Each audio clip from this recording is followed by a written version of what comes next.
অনেকে প্রশ্ন করছেন, হুজুররা এতদিন কোথায় ছিল? আপনার ইতিমধ্যে উত্তর পেয়েছেন, তবুও আমি বলি, প্রত্যেক আন্দোলনে ওলামায়ে কেরাম মাদ্রাসার ছাত্ররা ছিল রিজার্ভ ফোর্স।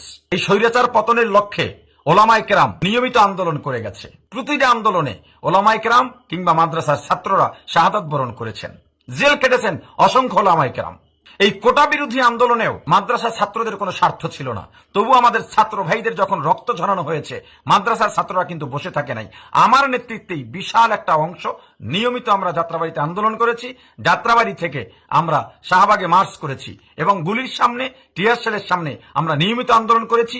এই আন্দোলনেও আমাদের মাদ্রাসার 70-এর ঊর্ধ্বে আলেম এবং ছাত্র শাহাদাত বরণ করেছেন। সবশেষে ওলামায়ে কেরাম এবং আমার প্রিয় কওমি ছাত্র ভাইদের উদ্দেশ্যে বলবো, বাংলাদেশে প্রত্যেক অন্যায়ের বিরুদ্ধে আন্দোলনে আমরা যেভাবে সোচ্চার থেকেছি, দেশ সংস্কারেও আমরা সেই ভূমিকা রাখবো। ইনশাআল্লাহ আমরা সচেতন থাকবো।